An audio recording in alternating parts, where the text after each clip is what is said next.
Welcome to Two Guys, Two Questions, a chaotic, unscripted podcast. Yeah, surprise questions with no prep. I'm Ryan Keaton, a real estate guy who's happiest with an ocean view. And I'm Jarrod Greer, a retro toy fanatic / loather who may or may not have a Batman cape within arm's reach right now. You definitely do. You don't know that. From alligators to vibrators, superheroes to existential crisis, we cover it all. Plus, every month we'll bring in a mystery guest and try to keep things extra unpredictable. So if you like spontaneous conversations, French bulldogs stealing the show, and two guys who think they're funnier than they probably are, then you're in the right place. Yep, well, enough of this. Let's do this. Two Guys, Two Questions starts now.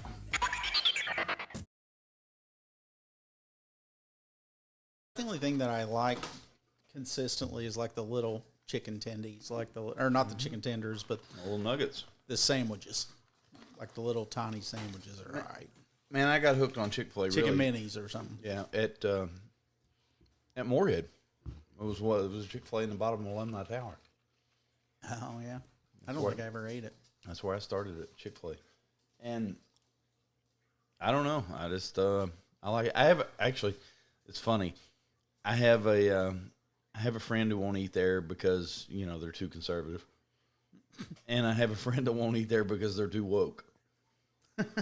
So I don't really understand. They're too woke. Everybody's pissed out. Yeah, they're evidently, he was telling me this the other day. Evidently, even though they project outwardly that they are Christians and conservatives, their HR department still has pronouns on their emails. Oh, so how dare them? They're tolerable. Yeah, they are tolerable of people's pronouns. So he cannot eat there. And that's one of the joys of Eastern Kentucky. You get both sets of idiots here. Wow. It is what it is, buddy. It is what it is. Oh, and right on cue, there's a text from the exact guy. That's funny. He must be. God, he's not sitting outside my window listening to us. Is he? Shit. I'm not woke. Yeah, not woke at all. Fuckers. Anyway, no, I've been. Man, we've been pricing shit at the warehouse like crazy, and I didn't even know what day it was, let alone what time it was. Yeah. You sent that text. I was like, oh, shit. Okay. Yeah. Luckily, you know me well enough at this point. Yep. Yeah. Always get that text. Damn, I need you in my life for everything. Keeping you on task. Keeping me on task, yeah. Anything else exciting? You said you were coming from Moorhead, yeah? Yeah, I was moving Trent, so the youngest son, into college, getting him planted and all that good stuff. So we were there, and I'm almost a little afraid. I don't know if it was because Mama's at home by herself now, knowing that the son's gone. So she was like, I think I'm going to go out and use a weed eater. And I'm like, well, just don't use it on your body. Or she was going out to trim. She was doing something to just try to keep her mind occupied. Yeah. So you're done now. I mean, I'm officially you're done. The coop is empty. Wow. I've been done for a minute. It's a joyous place to be. Yep. It is. Yeah. So it is. Yeah, all kinds of good emotions. I mean, it's but I mean, he's an hour away. Yeah. So I mean I think that was the good benefit of everybody involved. He's an hour away, so if Mama gets too tore up, just go down and have dinner. Is he going to come home every weekend? No, You're not going to let him, or he don't want to? A little bit of both. We had a conversation with him and basically said, hey, listen, dude, you do not need to be a suitcase. We love you. We want you to come home. Come home as often as you want to. On Thanksgiving. And Christmas, maybe. You don't need to be coming home Friday as soon as you get out of class and then stay until Sunday. You know, if you want to come in and have dinner and hang out or whatever, but go to college and have fun, man. Go do what the you only thing is, I'm sure I don't know, your experience there was probably different to mine, but there ain't much to do on campus on the weekends because everybody goes home. Or at least that was the way it was, you know. Unless you're in a fraternity or something like that. 700 years ago. And that was a cool thing was that I guess that probably about a month or so we went down, done a tour of the campus and all that kind of stuff, let him get kind of familiarized. And I took him over and while we were there and just introduced him to a few of the Sigma Pi's. Yeah. just so he'd have some friendly faces and kind of get him, just a little warm landing. And they actually reached out to him yesterday and said, "Hey, we know you're moving in tomorrow. Let us know when you're settled, and we'll come by and pick you up and come over and hang out." So, I mean, So, can he have a car on campus? Yeah, okay. He's got a car. Back in the day, freshmen weren't allowed to have a car on campus, if you remember. I was trying to think. Well, you could have a car, but you had to park it in like a... Yeah, you had to park it bump over. Yeah, and it's still BFE. the same way unless... So, I guess what they did, and because I just learned this, I was today years old, but I guess apparently you can pay one fee and you get to park like we did, over across this road and, over by the park. Or you can pay a little bit higher fee, which gives you the ability to park anywhere on campus within certain zones. Yeah, well, it was a matter of time before they figured that out, because what we used to do was just buy a pass off an upperclassman that didn't I tell you, drive. the brilliant thing that they did, because I'm sure it was the same way whenever you came to college. They just said, "Hey, you check in on Thursday, you check in on Friday," and everybody just rolls in, and it's just mad nonsense. Yep. What this did, you actually had a check-in time. You went to basically that parking spot that we're talking about, and then they said, "Okay, get in this line right here," and then you go up, and they actually had like bellhops, basically volunteers that were up there, and then they took your stuff up to the room. You went back and parked, and then you could come back and basically help them set up the room. So, I mean, it was a fairly streamlined. I mean, it was still chaos because there's a lot of people, but somewhat controlled. Well, shit, that seems like such a foreign thing to me now. I don't know. Yeah. I'm so far removed from, I guess, college life. He's going to go there, and just laughing about my buddy, same buddy as Chick-fil-A, was telling me that his daughter went to Moorhead, and they've corrupted her over there. So Yeah. made her. They made her a fucking liberal. So they're going to corrupt him. Yeah. Anyway, what else? Just tell me something good, man. Shit. Something good. Yeah. Well, no, I want to hear more about it's been probably a couple of weeks where I've checked in regards to how the new warehouse is going. Oh, it's I haven't been there in a week already because I'm working on emptying the other place, but the office area downstairs is done. Yeah. Just done. Upstairs, everything's up there, but it's not organized, so it's pure chaos up there. And then there's a lot of remodeling to do still upstairs, but old Jarrod's going to make some money this summer or this fall before we start working up there. Yep. The warehouse part we're moving into. I've got pallet rack up. I've got a guy that's been supposed to deliver more pallet rack for about the last 2 weeks, and he keeps fucking standing me up. So I've come to know that guys that sell used pallet rack, scheduling's not their strong suit, actually. But anyway, we're mostly moved. Don't get me wrong, there's still more stuff at the old place than most people own. But I'm hoping to sell all it next weekend. Estate sale plug, August 21st. Sweet. Come buy my shit. Come get it. Yep. This episode probably won't even be out by then.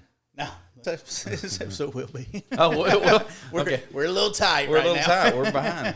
Fuck. Okay. We're releasing timely shit. We can start watching the news and talking about that. No, that's bad. No. Well, I'll tell you what, though, the funny thing is the question that I've got, Okay. it'll kind of play into the little bit of woes that you were sitting there about having to do it. I'm kind of curious of what is a huge failure or something that pops in your head of like just something that, a big failure in your life, personal or professional, that still makes you cringe, but because of the fact that it makes you cringe, it makes you laugh. You've gotten to the point where you're like, I wasn't laughing at the time, but I'm good now. I sold Bitcoin at 67,000 about 15 months ago. It's at 125,000 today. So that's a pretty big failure. Cost myself about 60,000 or so. In a year, In a year. But yeah, But you probably do that. Had to have a pet store. So anyway, I sold I don't know if I told you this story. I sold my Bitcoin to fund opening the pet store. Yeah. And it seemed like a real good fucking idea at the time. But man, if anybody out there in podcast world wants to buy a pet store, You got one. I got one. I will put on you. Set up. Yep, all ready to set. go. Got employed. You can be an absentee owner. Hell, I haven't been there myself in months. It can just be yours, and you can run it as much as you want, or just never go there. Anyway, that is a big failure in my mind that sticks out like a sore thumb, and I laugh about it all the time now. Yep. Every time I get a fucking alert on my phone that says Bitcoin has reached an all-new high, I go, what the fuck did I do? But I usually just laugh about it now. Wanting to open a pet store I laugh about that. And that might one day pay off, but it hasn't yet. My first business was a pet store. I tried it somewhere in the middle as well. And I just thought that now I have the resources and the ability to pull it off. So I built a beautiful pet store. I got some kids running it. And they don't ask me for money, but they damn sure aren't making any money. Yeah. I'm not having to put money in it anymore, but I'm no way in the world I'm taking money out of it. Yeah. So, I don't know. That was probably a mistake because it's a lot of headache to get no money out of. But, there's 1,000 along the way. There's 1,000 missed opportunities along the way. But I like to think, I try to live my life without regrets for shit like that. Yeah. Because every decision you make got you here.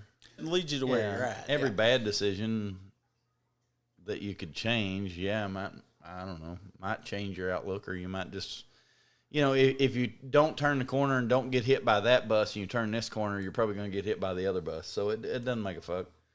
All you can do is make the best decision you can make, given the information in front of you, and try not to regret it too much later. Yeah, I guess. Else, I think it would be a miserable existence to just walk around regretting every fucking decision you ever made. Oh, yeah. Yeah, and that's the reason I was thinking, like, just big things, whether it was business or personal, just something that just you're kind of embarrassed to admit. But yet, you've got to the point where you're probably okay. a lot of them if I thought about it, really. And before you ask, I did not come cocked and loaded with an example of what I have in this. Okay. Well, this was a put you on the spot. You could you could have been the president of Enterprise Rental Car now had you just stayed. Probably could have. Had you just stayed there, you could have worked your way up. Yeah. I'll tell you one that I think about a lot. I still don't think it was the wrong decision, but it's just one of those things of how different would my life be. I have to tell you these whole stories one of these days, but I joined the military twice in my life. Shit, that is a revelation. Yeah, I had you didn't know that? No clue that. You didn't know that? Yep. Wow. One time for real, and the other time for a joke. I didn't realize you could get out of that shit. So. Yeah, you can. It's fucking stupid. I thought that was one of those that you just like, oops. They don't like it at all when you go, I was just shitting. They don't like that at all. Bet not. So when I was 18, a friend of mine, Ryan Cohen, talked me in. Actually, this would have been after my first semester of college when I was starting to figure out that college might not have been the right place for me or whatever. After my first semester, I took a semester off, and this was in the off semester, I think. Ryan Cohen talked me into signing up for the Army with him. And we started going to a recruiter down in Winchester. Never forget this guy. His name was Sergeant Stanfield. Had a really good-looking daughter. Anyway, I would go down there and we shoot shit with him some or whatever. And eventually he signed me up for the military. And I went and signed up, took the ASVAB. Did really well on the ASVAB. Made a killer deal to go into the military. I was going to get a guaranteed station where I wanted, and I was going to go into the MOS's 91 Tango. It's a veterinarian. They were going to put me through vet school. And I was on board to go. But about a week before I was supposed to go, I was in a car wreck, and I cut the back of my head. It wasn't hurt bad, but I cut the back of my head open really bad and had a bunch of stitches across the back of my head. And first thing they do, they tell you if anything happens, call your recruiter. And I called my recruiter, and he said, you got to ship in like 5 days. Just don't say anything. What do you mean don't say anything? And this is where recruiters don't like paperwork, and they just want to deal with it, Yeah. It's easier to deal with. He didn't want to lose his referral fee. Right. Yeah, exactly. Just thinking of his fucking self, basically, and I get that.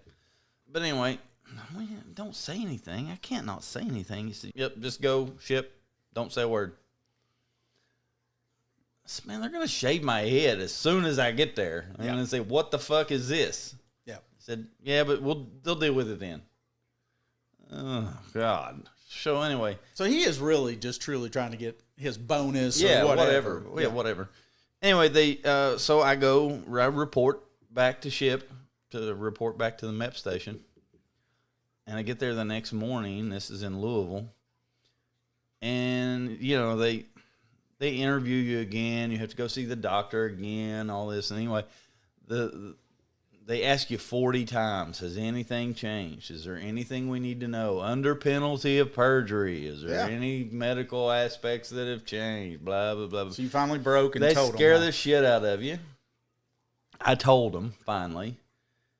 And the old doctor down there was pissed off. I mean, he was pissed.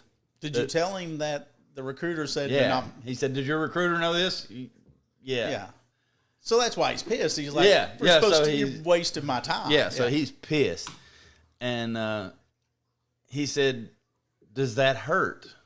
I said, well, yeah. I mean, there's a big gash there. It's painful or whatever. Yeah. And he stamped my damn paperwork right in front of me. Permanently disqualified from military service for recurring headaches. And said, get yourself a ride.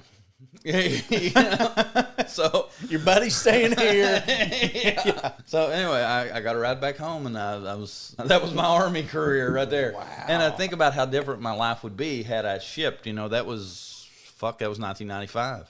I'd be out. You'd be retired. I'd be retired. Full retirement. Yeah.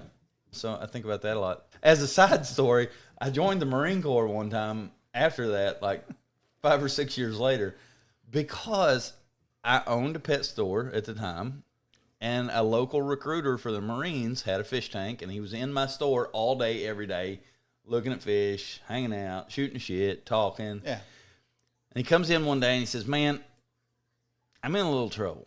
I said, okay. He said, I haven't recruited anybody. I've just been hanging out here mostly. He said, can you just come sit in my office and let me talk to you like you're a recruit, and it'll look good in front of my boss? I said, yeah, sure, fuck it. I don't care. I ain't got nothing else going on tonight. So, and I knew at the time, and I told him, I said, I'm permanently disqualified from military service. Yeah. I'm a red flag, buddy. Buddy, yeah. I'm a red flag. He said, no big deal. So just come over and sit and talk to me. So I talked to him. One thing fucking leads another there. I go back to fucking MEP station, take the fucking ASVAB again, and I said, this shit has gone too far. This was a joke. Yeah. Shit's gone too fucking far. So I bailed. Turned out I did really good on the ASVAB again. So his fucking, the recruiter's boss showed up at my house the next day. He's like, why'd you leave MEP station? I was like, listen, I'm not even eligible for military service anymore. I come over there as a fucking joke, and one thing leads to another. He said, well, we can get you around that. We want to put you in. I was like, no. Right. No, I'm good. I'm trying to quit.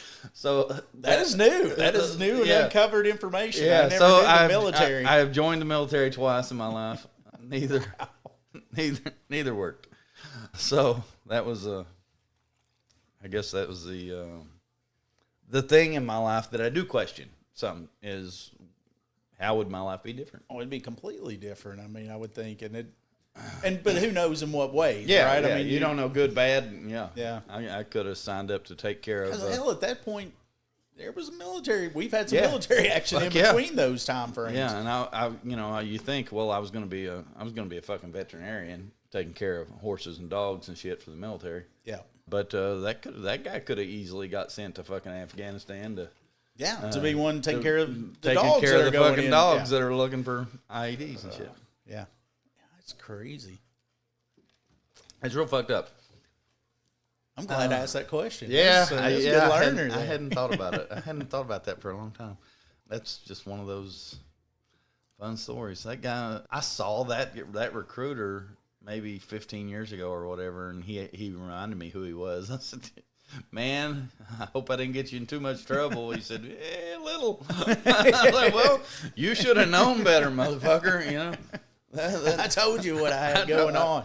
I told you the whole story, man. And also something else you learned from that story that you don't realize is the depths I will go to hang or to cover up a buddy's bad fucking behavior. I guess sometimes, I'll go all the way to the military. all the way to the fucking Marine Corps for you if it makes you look good, buddy.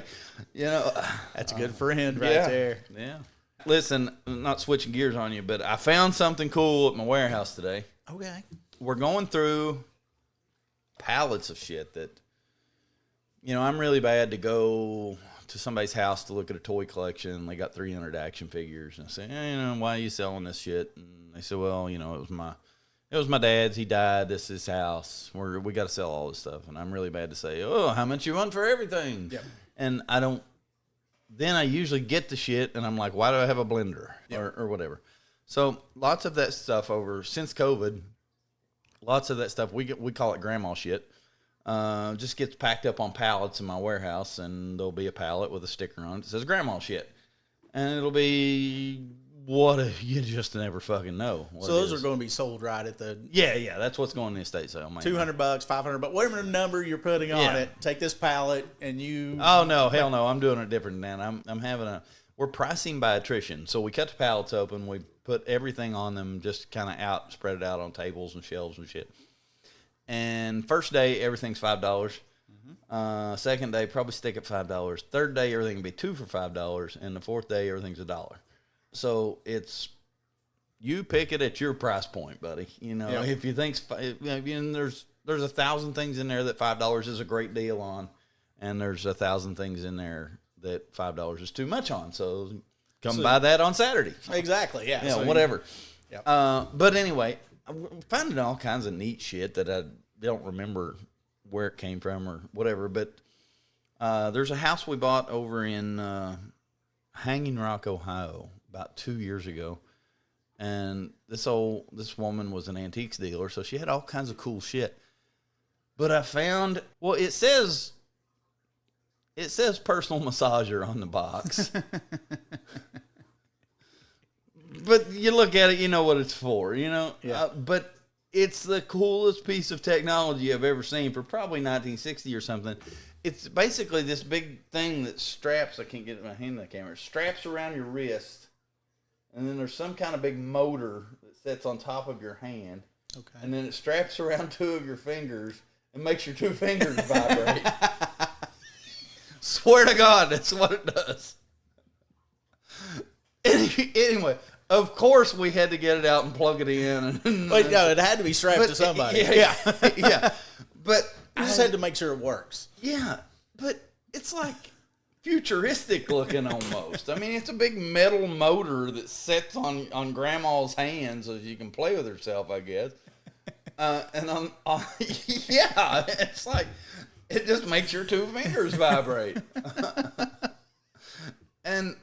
So anyway, I'm thinking about this, and I'm thinking probably most everybody has some shit in their house. Oh, yeah. that if they get hit by a truck tomorrow, somebody's going to clean that house out. And I've been in enough houses. I mean, most of the time you get naked pictures. Please don't take this where I think you're going. No. Most of the time you get naked pictures of Grandma, or you get whatever. But anyway, of course the question is, what's in your house, Ryan, that somebody's going to find when you die? And let's keep it a little tame here and say, you say I'm actually fucking crying because the answer is in my head, and I'm like, I don't want to say this. But what's somebody going to find even that they could misconstrue as something? Because maybe grandma just had shoulder pain and she just wanted to rub her shoulder right here a lot. Yeah. But immediately, I think I know what that's for. Grandma's probably hysterical. She probably deals with bouts of hysteria on the regular. But anyway, what's in your house that people are either going to find and misconstrue as something weird or is really fucking weird in your house? I mean, because what's popped in my head isn't weird, okay, but yet would be fucking just, the kids don't want to roll up on it. I'll just say that. But I'm just sitting there thinking, oh my God, if I was to die tomorrow, and then or both Dixie and I went out somewhere, right, traveling or whatever, and the kids had to go in, I'm just, so I'm trying to think of things not in that would confuse people. Yeah. Because there's, yeah. Shit. Well, just there's going to be some things that are in that realm. There might be some swings. There might be some. Okay. Fuck. Went too hard here, I think.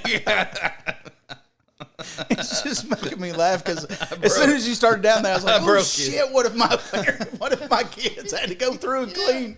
Yeah, it happens, man.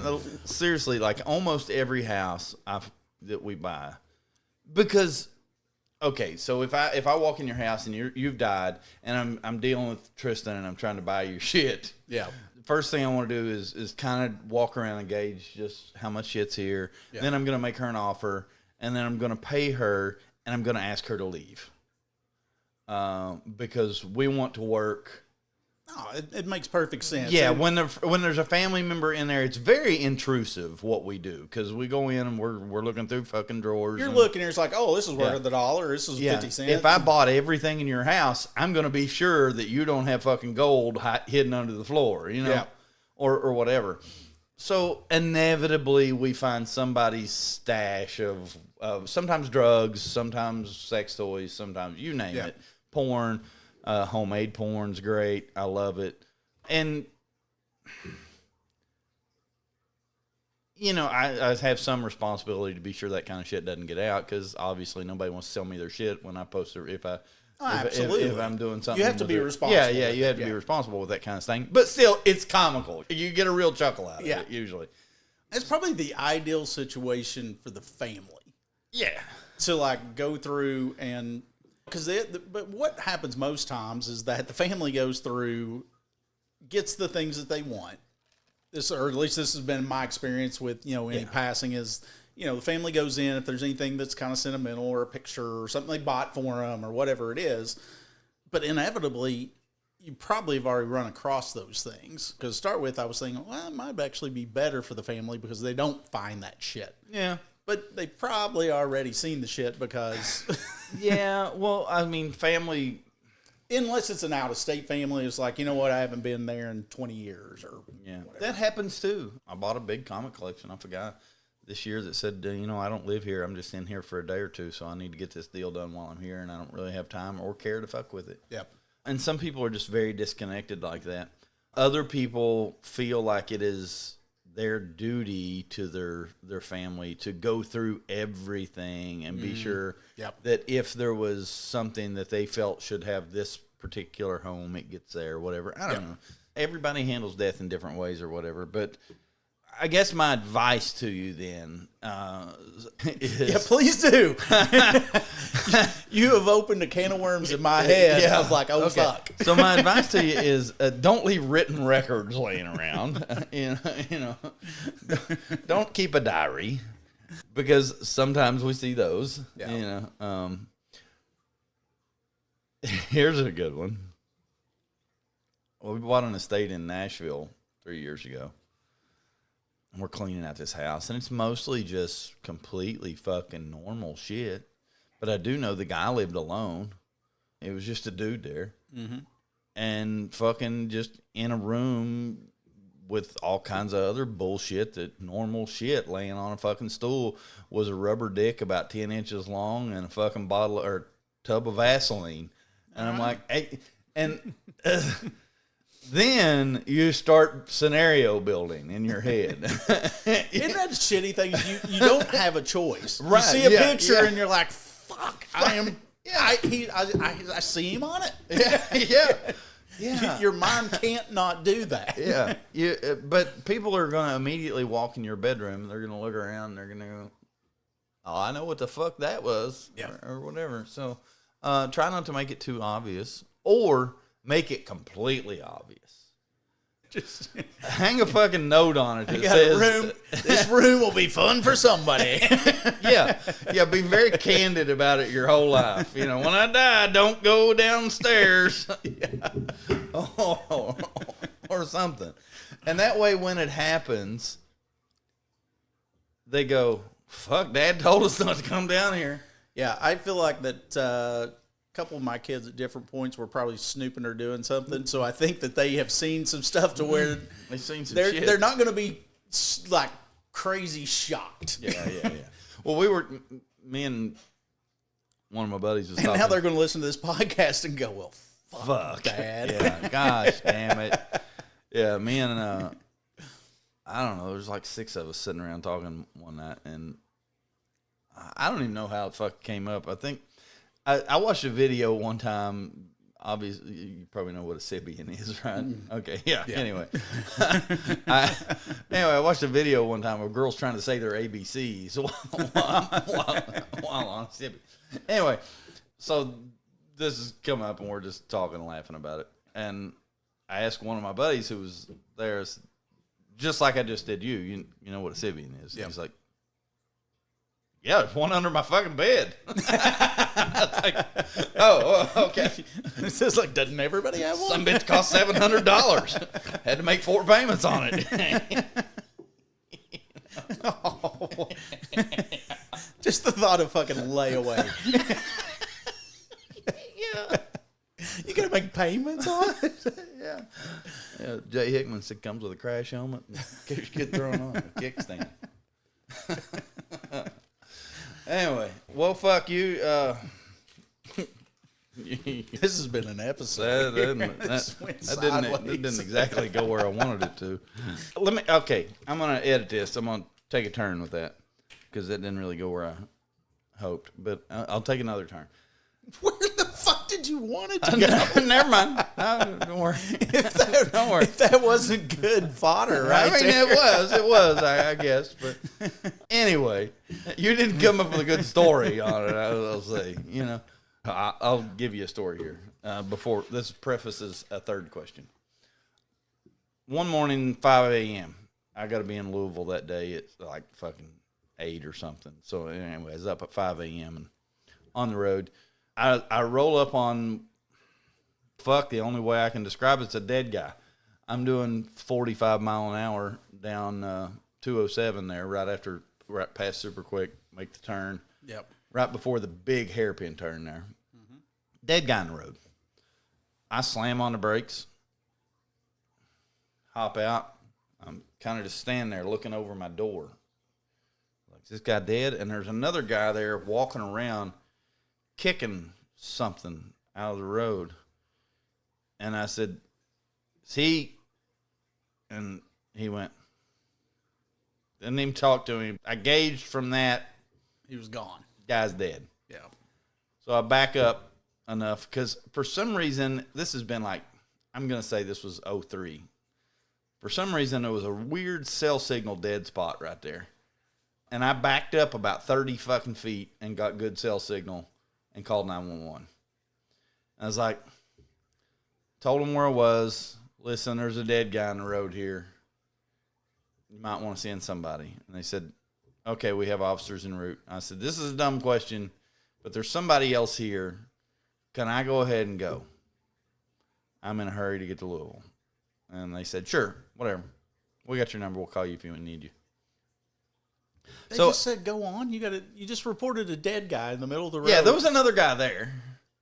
Yeah, but that could have been the dude that killed him. That could have been, I mean, that's just amazing to me. This is Flatwood City Cops, okay? Take off, witness. We don't need to, we don't need you to wait around. Yeah, I mean, I guess they had my number. They call me if they need me. I mean, I feel like I've seen a movie where the person that has murdered him is would the one be that there. called the 911. Well, it turns out, as I turned, and I had to drive around this dude, as I drove around him, because he's in the middle of the fucking road, I noticed there is shit all over the road. And I couldn't really tell exactly what it was at the time. I don't know why. It was kind of a blur to me. But as I got on down the road, I saw his vehicle was over off the road. And so he had crashed really bad. And he got ejected from the vehicle. And the van, it was a van, had rolled several times and was on down kind of the hill. And it was his work van. I get home that evening and talking to my neighbor. My neighbor says, hey, my cousin Tom was in a really bad wreck this morning. They thought he was dead, but he's in the hospital. I said, fuck, I called 911. Wow. So anyway, he was really drunk. So cousin Tom was a painter and a home remodeler. And in his work van was all these tools, paint cans, and all this bullshit. And when the van went flying, there were tools and paint and you name it all over the fucking road. So that made me think a lot about if I ever get killed on the highway, what will be scattered all over the road? Yeah. And for me, it's obvious. It's either going to be comics or toys or snakes. Yeah. It's going to be something stupid. But what's scattered on the road if you end up hit by a Mack truck tomorrow? Well, right now... And also, I'll say that I believe that what's scattered on the road kind of defines your life a little bit.